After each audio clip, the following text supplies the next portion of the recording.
On this call, we are joined by our CFO, Mr. Mayur Upadhyay, and SGA, our investor relationship advisors. I hope everyone has got an opportunity to go through the financial results and investors presentation, which has been uploaded on the stock exchange as well as on our website. We will give you a quick snapshot of our company, and then Mr. Upadhyay will walk through the financial performances. Bodal is a 3-decade-old organization and integrated dyestuff chemical player. We are one of the largest manufacturers and exporters of chemical products in dyestuffs, dye intermediates, basic chemicals, and its variants. Currently, we produce more than 200 plus chemical products under this business vertical and serve more than 600 customers across 45 countries. We have 10 manufacturing facilities with production capacity of 316,000 metric tons per annum across products. We have 10 exclusive distribution warehouses, also known as depots, 7 in India and 1 each in China, Turkey, and Bangladesh. Over the last few years, we have been moving up the value chain and working towards diversifying the business from our core dyestuff and dye intermediates business to other specialty chemical products like benzene derivatives and chlor-alkali products. We have been moving forward with a focused mindset and adding additional capacity of 524,000 tons per annum across multiple products in next 2 years. We will touch base each business verticals and their recent developments. The product profile of Bodal Chemicals is one is dyestuffs, where we are producing more than 175 variants of dyestuff, which are principally used as raw materials in textiles, leathers, paper, and other dyestuff consuming industries. This business has been moderate in FY21 as demand has been soft due to pandemic. This is an industrial phenomenon, and we expect demand scenario will be improved gradually due to the vaccination drive across the nation. Dyestuff segment contributes across around 35% to our total revenue. In terms of production, we are among the top 3 in India and are in good position to recover once demand revives. We are happy to announce that our liquid dyestuff has contributed well during the FY21. Dye intermediates is the second vertical. We have capacity of manufacturing up to 25 dye intermediates products. More than 40% of dye intermediates capacity is capitally consumed for various dyestuff, which give us a cost competitive advantage. During Q4 FY21, the average price of vinyl sulfone and H acid was around 208 per kg for vinyl sulfone and 395 for H acid. We have done debottlenecking of our dye intermediate plants, due to which its utilization levels can now reach up to 95%. Dye intermediate segment contributes around 40% to our total revenue.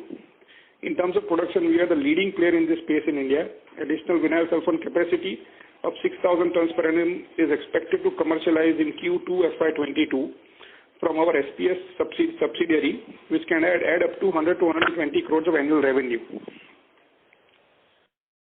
And basic chemicals is our third division.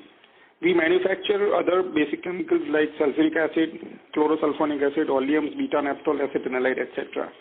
These chemicals are used as key raw materials for production of dye intermediates, which is highly beneficial in terms of improving profitability of the company. 48% of the basic chemical capacity are captively consumed for dye intermediate production. We have taken some unique unit-specific shutdown in February 2021 for annual maintenance, and therefore our production numbers are lower on year-on-year basis. Our overall basic chemical segment contributes around 10% of our total revenue. Chlor-alkali business. We have recently acquired Seal Chemical Complex located at Rajpura, Punjab, which makes us now in chlor-alkali industry as well. This plant is developed around 124 acres of land, out of which around 60 acres of land is available. The key product under chlor-alkali business is caustic soda, where we have capacity of 82,500 tons per annum, of which 70% would be operational in FY22, as unit will be going under upgradation to inch the capacity up to 99,000 tons per annum. The plant also has strong internal and adjoining consumption of chlorine for around 75 to 80% in stable bleaching powder, hypochlorite acid, sodium hypochlorite, and through pipeline sales to adjacent units to which Seal has been supplying since many years. Rest of the chlorine gets sold in cylinders to third-party consumers. This unit already has a very strong client base and has been supplying to leading companies like HUL, Nestle, IOC, HPCL, Vardhman, Trident, etc. We expect this unit to generate additional revenues of around 300 crores at optimum levels with EBITDA margin in the range of 20 to 22%. And the fifth segment, which we are under process to develop right now, is benzene derivatives and sulfuric acid.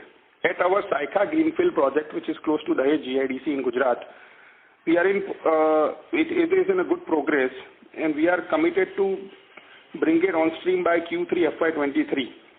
Under benzene downstream products, we will be manufacturing MCB, PNCB, ONCB, MNCB, DNCB, PENA, 2,4-DNCB, and MPDSA, which are used in pharma and agrochemicals and dyestuff industry. The capacity of sulfuric acid and derivatives will be 340,000 tons per annum, which will include sulfuric acid, oleum 23, oleum 65, liquid SO3, chlorosulfonic acid, and some other derivatives. We will set up integrated product chains which will lead into cost efficiency, better productivity, and higher margins for the company. We expect this project to generate additional revenues of around 550 crores at optimum levels with the EBITDA margins of 15 to 18%. Total cost of Saykha project, including one-time infrastructure cost, will be 400 crores. Out of that, cost of benzene downstream products will be 220 crores and cost of sulfuric acid and derivatives will be 125 crores. On the other hand, the total cost of acquisition and modernization of steel chemical complex will be around 270 crores. Out of that, 148 crores are used for the slum sale and around 3.8 crores for the stamp duty, and balance 110 crores will be used for the upgradation of the plant. So total capex of Saykha Greenfield project and steel chemical complex will be 670 crores, out of which 200 crores will be used from internal accruals, and balance will be the debt. So to sum it up, our new chemistry vertical will add on the additional revenues of around 800 crores with a better margin as compared to our existing business vertical. Additionally, these businesses are less volatile and will bring more stable and sustainable growth to our company. With new product vertical, client base as well as end user application will be diversified, which is in line with the long-term de-risk strategy of our company. And some of the other developments within Bodal. Our Triumph Chemicals has now been amalgamated to Bodal Chemicals, and production of PCCA has been stabilized and has become profitable. We have multiple trading and marketing subsidiaries to penetrate the new geographics and clients. All our subsidiaries are expected to perform well and add to overall profitability of Bodal in coming years. We have recently incorporated new subsidiary in Indonesia as PT Bodal Chemicals Indonesia. Our Turkey subsidiary Senar Boya did dispatch of around 720 tons in Q4 FY21. However, foreign exchange loss has impacted the profitability due to depreciation of lira against US dollars. On business front, we expect monthly dispatches to improve further going ahead at Senar Boya. This Turkish entity will strengthen our presence in Turkey and nearby countries, which are the key manufacturing belts of Europe in textile market. Long-term relationship with esteemed clients, superior product quality and backward integration have been our edge to sail through challenging times in FY21. We are working on new chemistry, new clients, new geography, investing in backward and forward and horizontal integration to create long-term sustainable growth. Over the years, we have ingrained lots of efforts to build technical expertise to handle these chemistries and will continue to do so for newer ones. Thank you, and now I will hand over the call to Mr. Mayur Upadhyay to walk you through the financial performance. Good afternoon, everyone. Company has suffered significant loss of business in the Q1 FY21 due to countrywide lockdown. Despite pandemic hit quarter in H1, we were able to recover and registered a healthy business for the full financial year. Q4 FY21 performance has been a good quarter for us, which has negated our subdued performance in Q1 FY21. Q4 FY21 performance on standalone basis are like this. Total revenue stood at 4,085 million, a growth of 21.9% on year-on-year basis. Total production volume for the Q4 is as follows. Dyestuff reported 5,133 metric ton. Dye intermediate 7,061 metric ton. Basic chemical 40,020 metric ton. Segment-wise revenue, dyestuff stood at rupees 1,390 million. Dye intermediate at rupees 1,623 million. Basic chemical at 396 million. EBITDA grew by 18.9% to 509 million in Q4 FY21 on year-on-year basis. Net profit for the Q4 FY21 stood at 303.9 million, a growth of 12% on year-on-year basis. Company has written off bad debts of rupees 130.75 million in Q4 FY21 and 174.57 million for FY21. This is one-off case in the history of company, and the same has impacted our performance. For full year FY21, our standalone performance is as ahead. Total revenue stood at 11,477 million, a degrowth of 7%. Domestic market contribute around 67%, whereas export market contribute 33%. Total production volume for the full year, dyestuff 14,756 metric ton, dye intermediate 21,811 metric ton, basic chemical 1,74,780 metric ton. Segment wise revenue, dyestuff is rupees 3,993 million, dye intermediate rupees 4,590 million, basic chemical rupees 1,269 million. EBITDA stood at 1,008.7 million in FY21. Net profit for FY21 stood at rupees 483.2 million, a degrowth of 46% on year-on-year basis. For FY21, our consolidated performance is as ahead. Total revenue stood at rupees 12,424 million. EBITDA stood at rupees 1,025 million in FY21. Net profit for FY21 stood at 397.7 million. In Q4 21, depreciation of Turkish lira versus US dollar has impacted our profitability at Sener-Boya, and we need to book M2M forex loss of 50.14 million. Impact of the same has already been incorporated in consolidated financial. On the subsidiary front, SPS posted revenue of rupees 993 million. Our BCTPL subsidiary reported revenue of 142 million. Performance of our Turkish subsidiary, which is Sener-Boya, was impressive during FY21, which posted total income of 792 million. Total income for subsidiary in China was 161 million. Our ROCE and ROE stood at 12.7% and 8.2% respectively. Our debt to equity ratio stood at 0.45.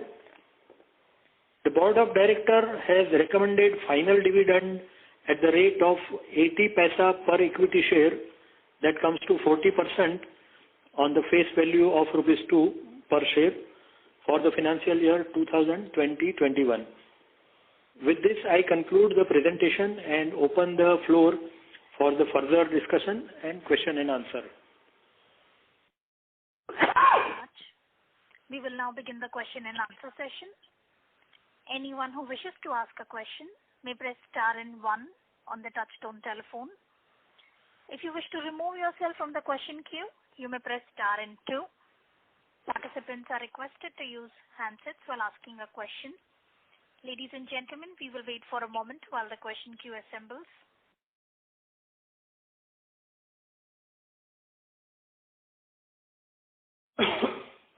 The first question is from the line of Aditya Khetan from Stewart and Macquarie. Please go ahead.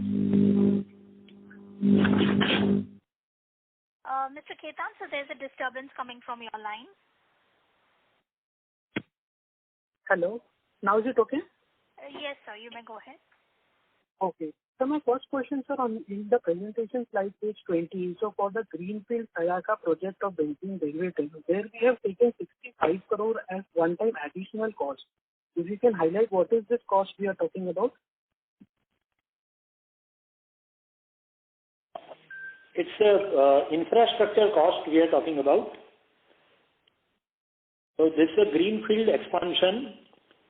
So to develop the infrastructure, roads, water, and all other infrastructure things that we have covered. So we had separately allotted for the benzene derivatives and for the sulfuric acid expansion. So the 65 crore is again related to the infrastructure only, like here. Yeah, see, there are some infrastructure cost which is common for both the project. Okay. So that's why we have separated that. If we take a single project, then whatever we do expenses for that project, that we consider for that project.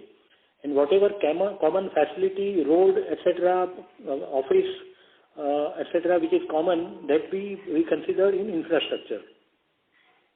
Okay. Okay. So, the second question in the production numbers for all the three segments you have what you have mentioned. So does it include the captive or it is excluding the captive consumption? No, it includes even captive.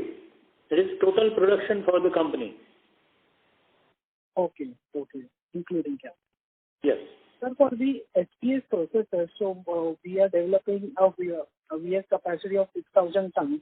In the presentation, you mentioned that so there is an additional revenue of 120 crore, but considering the current realization, so could it be well more than 150 to 160 crore?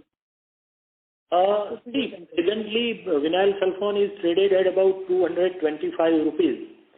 And if we consider 85% capacity utilization, then it comes to about 5,100 metric ton production. And we consider that production with this sales price, it comes to about 114 crore of revenue. That's why we are considering this price. And in chemical, you know very well that prices are fluctuating. So 3 months before, VS has reached to even 300. So at that price, yes, it can reach to even 150 crore plus. Okay. Sir, is there any main reason for why our so two subsidiaries consistently they are in losses? So one is the Fenner and second is the SPS processors. Why these two subsidiaries are continuously in losses despite H-acid production? I think it has ramped up to around peak utilization in SPS processors. But still, looking at the current revenue figure, so that has been quite strong. But still, at the bottom line, the subsidiaries are still in losses. What are the main reasons for that?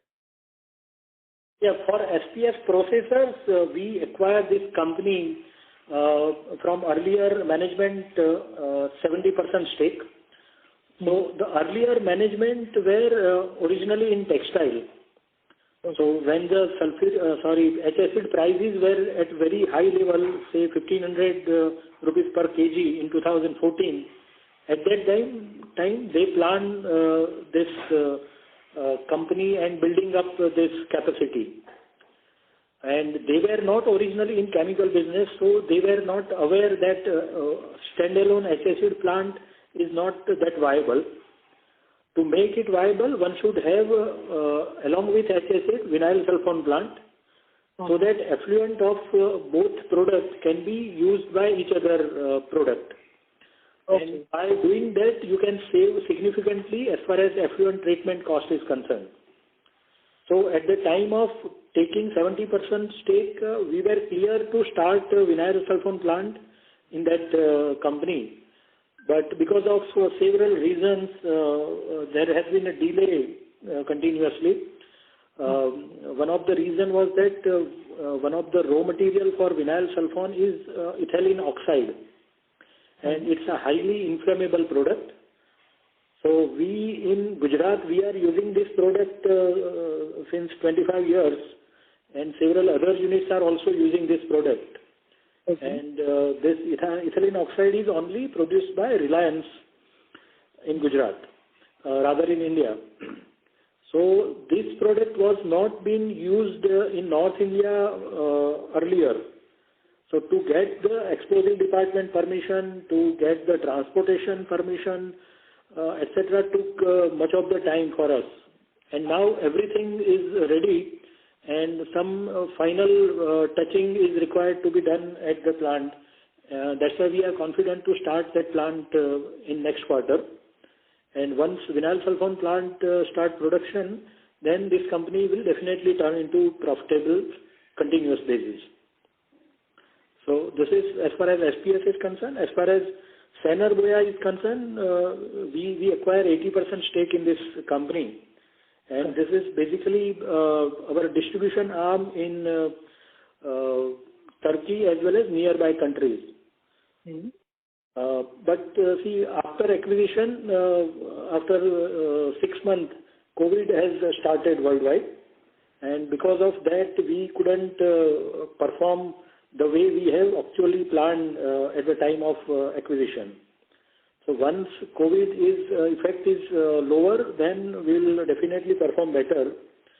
As far as volume is concerned, see, earlier management was doing about 100 and 125 metric ton per month, which we have reached to almost 250 metric ton per month. So double the volume we have already reached.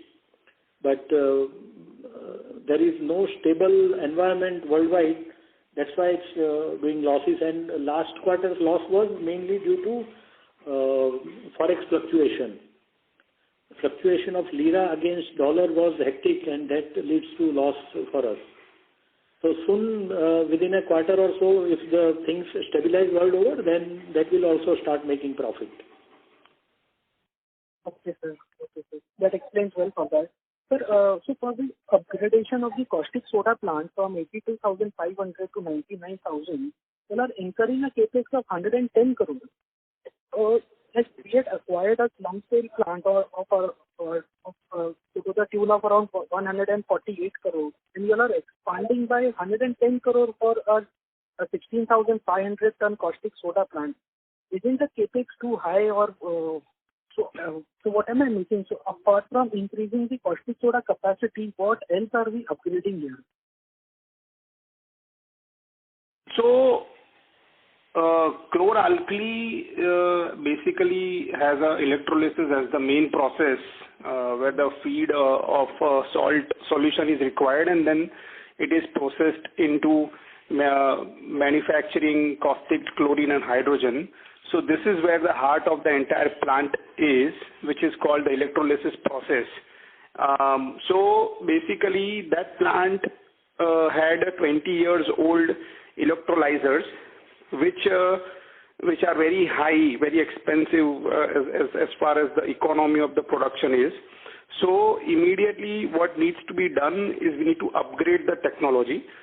So the main main investment is going towards that. This is one of the reasons why we got this entire plant and this entire asset for such an attractive price, because this needed this upgradation immediately. Because after this upgradation, there will be a saving of at least 30 crores annually. So the amount that we are spending, 110 crores, that is going to be, used not only for the expansion of the capacity, that is also there. It will be expanded by 15 to 18,000 tons per annum more.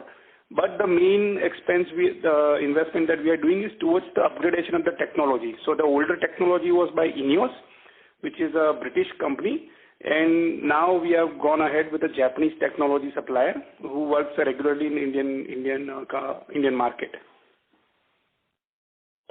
Okay. So from FY22, from the chlor-alkali, so what sort of revenue assumptions are we factoring in?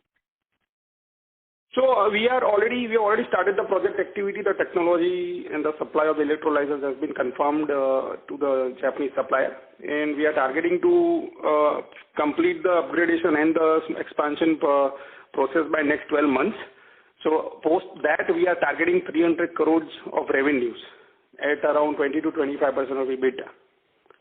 Okay, so you're talking from FY23, we are expecting 300 crores. So 70% of the existing 82,500 ton, that would be achieved by FY22. So from that, any sort of revenue assumptions have you taken out? At the current rate, the revenue should be in the range of around 150 to 170 crores. 150 to 170. Yes. So just one last question from my side. Sir, is it possible to share the volume figure for TPK and liquid dyestuff for FY21? Let me check if we have that handy. Yes. Liquid dyestuff volume.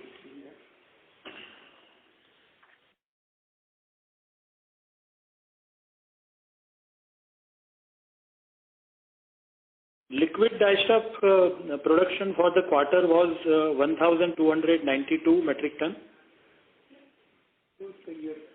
For the quarter. Okay. So for the whole year? For the whole year,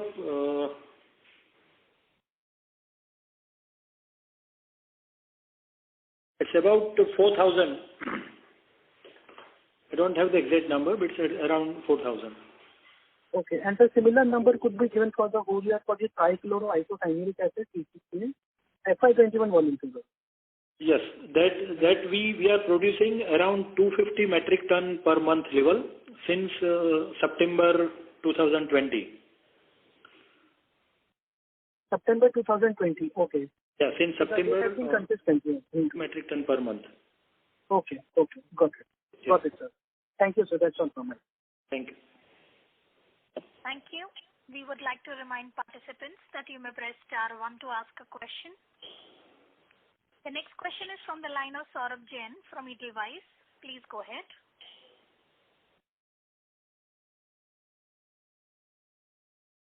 Mr. Saurabh Jain, your line is unmuted. Please go ahead with your question.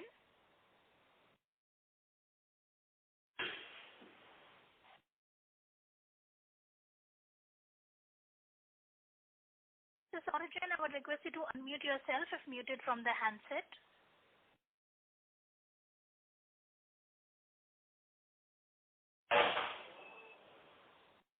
There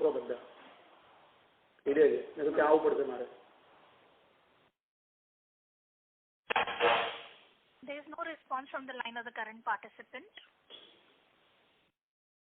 Participants, to ask a question, you may press star and 1 now.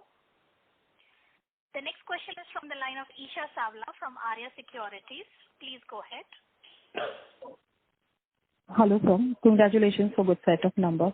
So I have a couple of questions. The first will be, how is the textile market shaping up for us?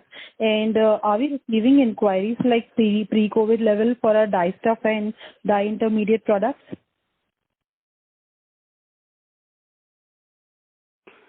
So the numbers were definitely better in the Q4. Overall scenario was better, but then again, the second wave that, India had to go through, that definitely disturbed, the momentum. But now we are done with so we had a disturbance of around 45 days, but so volumes have definitely been affected. But now overall, I think feeling is very positive, and I think we are back to the pre-COVID level numbers, almost there. Okay, sir. Good to know that. And so my next question is, can you throw some light on the benzene derivatives and how much backward or forward we are planning to integrate in that?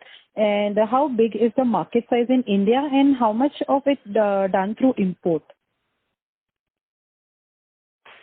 So we are setting up a number of products in the benzene and derivatives. We are definitely integrating it with our existing business as well as the new manufacturing model that we are going to set up at Saykha. That itself is going to be very much integrated as a complex. So we are starting with a product called MCB, where there are only 3 players producing MCB in India.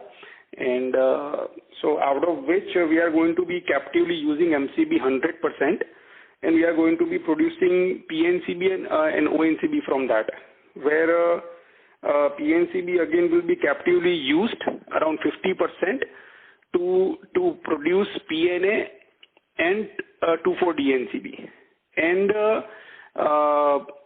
ONCB again will be used to produce, there's a product called OA, which we are not covered in the presentation, but we are planning for that also. So ONCB again will be about 30 to 40% will be used captively to produce OA. So we are basically going into a 3-step integration within the benzene business model. And we are also integrating it with our sulfuric acid model, where the byproduct of HCl, which is generated in large volumes from the first step MCB, that is going to be completely consumed by one of the products in the sulfuric acid complex. And also all these products are also using sulfuric acid and derivatives, so that will also be used within the same complex into the benzene derivatives. And then we are also producing part of the benzene series. We are going to produce PNCB, which we captively already use in our die-step model. PNA we already use in our die-step model, and also MPDSA, which we already use in our die-step model, and the one more product OA, that also we already use in our die-step model. So we are basically integrating the new site within each other, and also all the products being produced there is going to be connected with our existing business also. Okay, sir. Thank you. That was helpful. So I have one last question. Can you throw some light on chlor-alkali business? Client profile mention is like HUL, Nestle, etc. So can you share more details about key 3-4 products and end user application of it? So chlor-alkali is one of the very basic chemicals that has an application into agrochemicals, textiles, chemicals, pharmaceuticals, etc. And alumina is the main consumer. But alumina presence is not there across the country. So since this plant is in Punjab, so it caters to the North Indian market, where there are many textile players and other detergent and chemical industries. So some of our main customers, because we not only produce caustic soda, but we also produce chlorine, we also produce hydrochloric acid, we also produce SBP. So there is a list of 6 products that we produce in that complex. So all these, for example, HCl, hydrochloric acid, we have a food grade product. So we supply that to Nestle. Again, caustic soda, we supply to IOCL, which has a plant in Mathura and Panipat, Haryana. Again, players like Trident and Vardhman, who are the textile giants, they regularly use chlorine and caustic from us. So we have a very diversified buyers, that are there across from Jammu and Kashmir to, UP and Northern Rajasthan belt. Okay, sir. Thank you so much for the detailed description and all the best for your next quarter. Thank you. Thank you. The next question is from the line of Samir Dalal from Natwarlal and Sons Stockbrokers. Please go ahead. Yeah, hello. I actually had 2 questions. I'm not sure if you answered the first one. The greenfield expansion that you're doing at the moment, when does that get commissioned? It will be Q3 FY23. So around next September to November next year. By November we are targeting. Okay. Now, the second question is, have you all borrowed anything? Have you all taken any debt already against any of these expansions, or that 400 crores that you're looking to take in the form of debt? You said 200 crores is going to be internal accruals and 400 crores is going to be debt. Have you raised any of that debt already? Yeah, we have already raised 106 crore as a term debt, and which is there in the last year's balance sheet. Okay, so now you have another 300 crores to raise, correct? Yes, roughly. So now that will take your debt to equity up closer to about 0.7, 0.8. Secondly, your working capital cycle seems a bit stretched with the working capital cycle reaching almost 150 odd days. So with the new products coming on stream, new production coming on stream, with the debt you're raising, my question is, where do you see debt peaking out? And two, what is the plan to reduce this debt? Because your working capital cycle is very high. You need to somehow shrink the working capital cycle. See, working capital cycle is bit higher compared to earlier years. Is because of our business model where we are expanding. We have increased almost to the double level our die stuff capacity, and our focus is to actively consume more and more intermediate and do more production of die stuff. And because of this strategy, we feel that our blockage of fund in working capital will remain to some extent at higher side. But fortunately, our new acquisition of chlor-alkali business, over there requirement of working capital is very low. Over there raw material is only salt, and presently we are doing sales with not that much longer period credit days.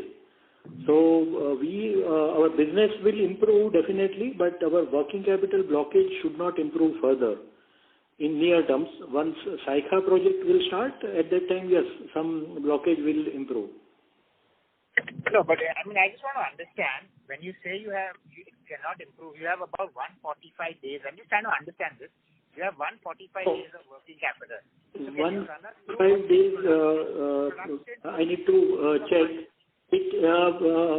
We can reduce it up to 80 days. See, sometime because of this COVID scenario, there has been some delay in payment from debtors. Also, there are some instances where our working capital remain blocked as far as even inventory is concerned. We have done the production, but because of low demand, we couldn't sell it. But going ahead, we can consider 80 to 90 days. That is something stable days for working capital blockage. Fair enough. So at least that part of the debt you feel will start reducing, the short-term debt, right? Yeah. Okay. And what is the interest rate that you're going to be borrowing all of your capital at, if you can give us some indication? Sorry to interrupt, sir. Mr. Bilal, there's a disturbance coming from your line. Request you to mute your line while the management answers your question. Yeah, hello? Yeah. Term date, what rate we have received presently is 6.75%. And for working capital, we are using rupee loan as well as foreign currency loan. So as far as foreign currency loan is concerned, the rate what we are paying at present is LIBOR, rather 6-month LIBOR plus 1%, up to 1%. So that comes to 1.25% per annum. And for rupee, for working capital, we are using mainly WCDL, and presently WCDL rate what we are getting is 4.65%. Sorry, what is 4.65? 4.65% per annum for WCDL in rupee currency. Okay. And what percent is overseas? Sorry, I couldn't follow you. What percentage of your borrowing is from the overseas market, you said? Dollar denomination borrowing for PCFC, pre-shipment and post-shipment is around 150 crore. And any hedging strategies that you all follow, or it's all open? No, we strictly follow hedging policy, and we do not keep any foreign currency exposure open. So whatever import or export we book, we immediately hedge it. We do not keep anything open. Okay. I'll come back in queue if I have more questions. Thank you. Okay, thank you. Thank you. Reminder to the participants, anyone who wishes to ask a question may press star and 1 at this time.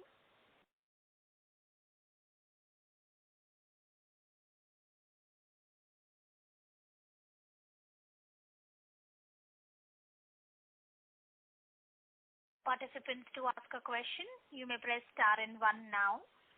The next question is from the line of Ankit Agarwal from Ark Capital. Please go ahead. Yeah, thanks for the opportunity here. So the first question is on the China scenario. So what is the competitive scenario from China across the products? And like, are we getting any benefits from China Plus One strategy or the recently announced PLI scheme by the government? So Chinese scenario in particular intermediate dye-stuff sector has been quite stabilized now because one of the initial disturbances in the Chinese chemical manufacturing came from this sector, which is now 5-6 years back. So I think there has not been much growth that has come from the intermediate and dye-stuff sector in China. And I think overall dye-stuff and intermediate sectors in China are quite stabilized now. And the China Plus One strategy is definitely going to help players like us. There is no doubt about that. Okay, and the PLI scheme, sir? So PLI scheme, we are currently, the Gujarat state and Punjab state both have some taxation benefit schemes for our investments. So we are definitely going to take advantage of that. So we are already in the process of that. So both the investments taking place in Punjab and Gujarat will be benefiting from the state GST. Okay. And sir, regarding our exports, if you see compared to last year, they have reduced a bit. It's currently 33%. So do you have any plans to, penetrate new geographies or increase that export percentage for this year? We feel that I think it is going to be quite flat compared to last year because still this pandemic scenario is not over. And in this last 12 months, we did have some issues because of the global issues and many countries being closed for business, etc. So I feel that plus we are not starting any expansions, significant expansion this year or currently. So I don't think that there will be quite any much difference in terms of the increase of the export number. Also, our latest acquisition, which is in Punjab, it's totally domestic sales. So the number may actually the top line may increase, but it will all be added to the domestic sales. Okay, understood. And so regarding our subsidiaries, so how do we see them performing in this year? And also like the recently incorporated subsidiary in Indonesia, if you can just throw some light on that. So Indonesia is basically a marketing arm for us because there is a good market there. We have been working in Indonesia since a long time. So because of the enough volumes and now our larger product basket, we had planned this few years back. We know where all the large consuming areas we wanted to set up our own setups, own depots. So it is just the extension of that strategy that we have, and it is a very fresh execution. So it will take some time, but we are confident that we'll be getting some good, decent direct sales to the consumers, the subsidiary. Okay, so that was all from me. Thanks for the insightful answers and best of luck for the future. Thank you. Thank you. The next question is from the line of Vikas Kachawaha from Affluence. Please go ahead. Hello, sir. Hello. Yes, sir, please go ahead. Yeah. Sir, right now there is been talk of infrastructure bill in America, and we have a small portion of our export in America also. So can we see a number jump in that part like in North America? Because we are mainly in the Asia and the European market, and they are missing in the textile. But America is also providing like $1.2 trillion bill for the infrastructure. And can we see the number peak in our export in that particular area? So the reason why our exports are not very significant in the US is that there is hardly any textile processing industry there. So our dye stuff sales has not much scope to be sold in the US. Also, the dye intermediate exports that we do, that mainly goes to the dye stuff producers, which are in China, Korea, Taiwan, Indonesia, places like that. So that's why our significant export number shows in the Asia region. And our paper and leather and all these buyers are based in, and some of the textile buyers are based in Europe. So that's why there's still a good amount of textile industry present in countries like Turkey and surrounding countries. So that's why our export, because of our we depend on our dye stuff model, which is about 85-90% of our total revenue. So, and the US not having that processing dye stuff market, so it's not really, our exports to US are not really significant. But we do have a scope from the product called TCCA, which is now part of Bodal Chemicals. And there now we are consistently, the plant is consistently operating, and it's also converted into a profitability. So there we do have a EPA license to supply to US. The majority of our sales are taking place in the US only. So with time we definitely are going to increase our capacity there, and that should lead us to about double or triple our exports to the US. Sir, last time you said about like you will be a debt-free company in a very short period of time. Now like we have again 450 crores of new debt on the company. Like in how many years or quarter you feel like our company will be in the debt-free, and we will start going ahead with a break-even point, and like we all subsidiaries will be making profit from that particular point? What I understood from your question is that earlier company was a long-term debt-free company, and now we are raising debt. So once again, when we will become debt-free? Am I correct? Yes. Last time you said we have like 130 crores of debt on the phone call, around 3 to 4% of on interest rate. Now we are again, like we have been aggressive in the market, like we are acquiring, upgrading our plants, and going ahead with a much bigger capacity. And now we are again we will be raising again 450 crores.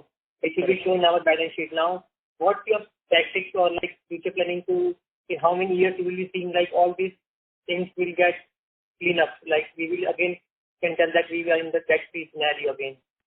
Correct. See, presently, why we are raising debt, to understand is very important. Yes, because you are expanding and acquiring and going for the diversification. That's the really core thing for any business. But we have to see the point also that in the history we have seen that many companies going aggressively, they are raising debt and then they fail. And that indirectly impacts or directly impacts the main company. Because of this, we are raising the fund for our subsidiaries. So we are not going to see that kind of thing in our company, like if we are going ahead with this. Yeah, one thing let me clear, we are not raising any debt for our subsidiary. Presently, only our subsidiary, that is Shaner Boya, which has the outside debt, and that too only 13 crore in the March 31st data. Okay. So other than Bodal, only 13 crore is the outside debt. As far as Bodal is concerned, whatever debt we are raising, that is in Bodal only. And considering the present best scenario for the chemical and allied products, at the same time, government's support is there to build a better environment for chemical and pharmaceutical companies. So, where we are going to manufacture benzene downstream product that can further be integrated up to paracetamol. So that goes into pharma also. So, and the company is debt free Further, present rate of interest is very, very attractive. See, in past 20 years, we might not have seen this much lesser rate of interest. So it's a good or rather wise step to raise debt and grow for the company. And final, what your question was, in how much time? So we do not want to remain a debt company for a longer time. Even earlier when we raised the debt, we had a time up to 2022 to pay the debt, but which we have paid in 2016 only. Way ahead our debt was falling due for repayment. So this time also, whenever we get the chance, we will definitely repay to our banker ahead of the schedule. But yes, definitely whatever debt we are raising, that will definitely remain on the book for at least 4 to 5 years should be there. So I was going through presentation and one of the end users is our paint company, right? If I'm right. I couldn't follow you. So your voice is breaking, Mr. Kachawa. I would request you to move to a better reception area and ask questions. Sir, one of our end users are paint companies, and like the infrastructure industry is like now booming. Now from July onwards, there will be like many construction companies are going on. So we can have like you can see more domestic sales in the company regarding that. So we produce dye stuff, which actually doesn't have application into paints. So paints basically has pigments, which are the colors. So we don't produce pigments. So I think we are not directly linked with the infrastructure or infrastructure growth. Because one of the presentation I've seen, your paint company is one of the paints are one of your end users. So I was just verifying that only. No, we do not supply to paint companies. Okay, sir. Thank you. Thank you. Thank you. The next question is from the line of Aditya Khetan from Stewart and Macret. Please go ahead. Yes. Thank you for the follow-up. So my question is, as you said that benzene derivative, we are building a greenfield plant, so that has synergies with the dye stuff business. So is there any chance, like in future, so we could expand the dye stuff capacity also? As of now, we know that the operating utilization is quite low. It is around 55 to 60% only. But post expansion of this plant of benzene derivatives, so could there be some synergies, and definitely we could look to debottleneck or increase the capacities in dye stuffs? So that opportunity definitely is there for us.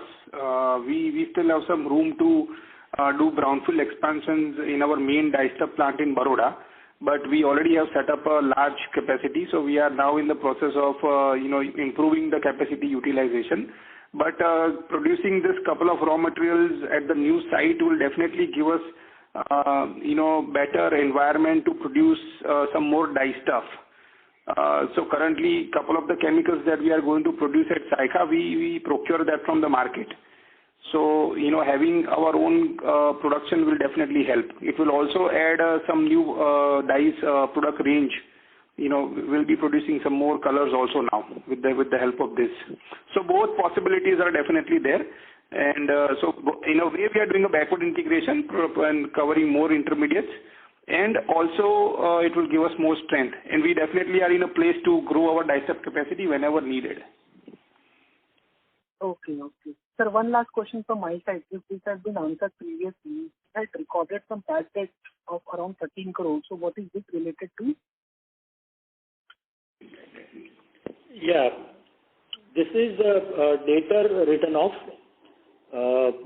We have been dealing with a chemical trader. We started business with them since 3 years, and suddenly they stopped paying us. So this matter was going on since last 1 year, and since last 3-4 months, the person was not traceable. He might have gone underground or have gone out of India. So we feel that now it is difficult for us to recover this debt, and that's why we have written off this debt. And this is kind of first time in the history of Bodal that we have written off more than, say, 25 lakh to 50 lakh. In earlier 30 years of our business, we are not required to return off anything. About 7-8 years before, we were required to return off about 5-6 crore, but in the immediate next year, we could recover the total amount. So here also, we will try our best, because we will not stop our efforts. So we are approaching the legal part, advocates, etc., that what further we can do. So we are definitely after that. Complete write-off, or there is still pending some? No, it's a complete written off. Nothing complete is. Written off. Yeah. Okay. Thank you, sir. That's it from me. Yeah. Thank you. The next question is from the line of Suresh Agarwal, an individual investor. Please go ahead. Regarding the debtors write-off, can you elaborate how much transaction, how much volume of the transaction we have done with that particular debtor, and how many days we are transacting, or whether that Clear.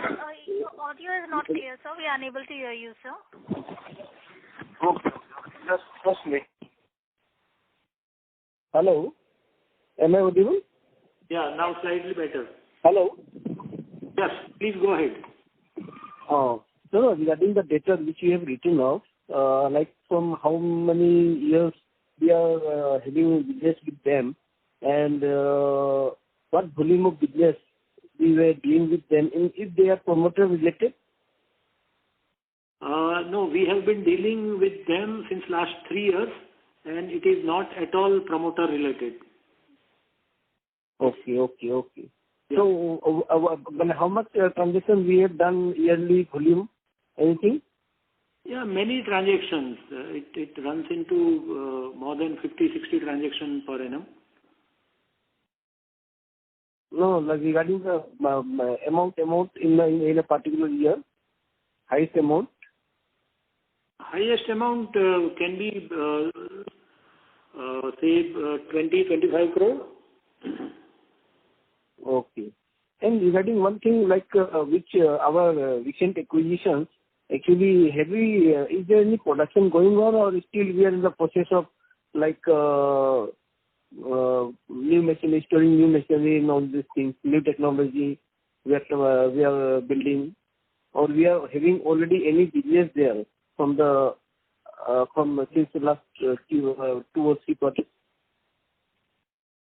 So the acquisition has been operational, that plant has been operational for 20 years, and we got the possession of the plant on 1st April, and it has not stopped since then. So the plant is continuously operating, and we should be adding around 150 to 180 crores of top line from that plant in this current financial year.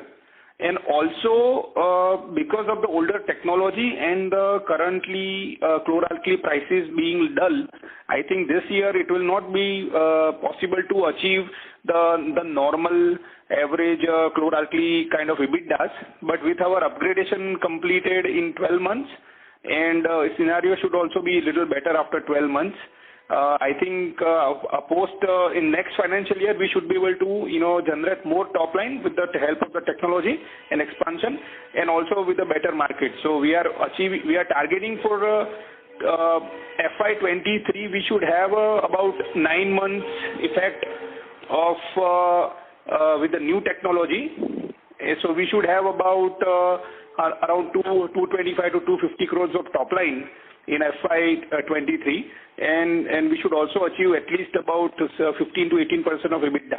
And on a full year effect, post that, we should do around 300 crores of top line at around 20 to 25% EBITDA, which are the average normal numbers for the same sector. Okay, great. But sir, is it profitable as on date? It is EBITDA positive right now. Yes. Like whatever interest we have to pay in the Bodal level for having such acquisition, if we expense out all those interest, then will it be profitable for the Bodan? See, EBITDA is positive. If we consider interest part also, then it's almost a break-even level at present. Once we complete the modernization part, then it will be good way profitable for the company. No, recently we have done 2 acquisitions. No, one in Chlor-alkali and another is something in Punjab. Yes. See, what I'm talking about is the acquisition at Punjab. The plant, the way we are operating at present, there is a EBITDA positive for that plant. And the other one? This is the only plant we have acquired. Okay. It is a chlor-alkali plant in Punjab. So this is the only acquisition we have done in this financial year. Okay. Thank you very much. Yeah. But we have to keep in mind that in some years back, actually Bodan was trapped by making so many subsidiaries, forming so many subsidiaries, and taking huge loan. So we should not go in this way again. Okay, noted. Okay, thank you. Thank you. Thank you. Due to the time constraint, ladies and gentlemen, this was the last question for today. I would now like to hand the conference over to the management for closing comments. Thank you very much all the participants for taking time and attend our conference. If anyone's question remain unanswered, they can directly contact our investor guys, IR guys, or to me also. Thank you. Thank you very much. Thank you.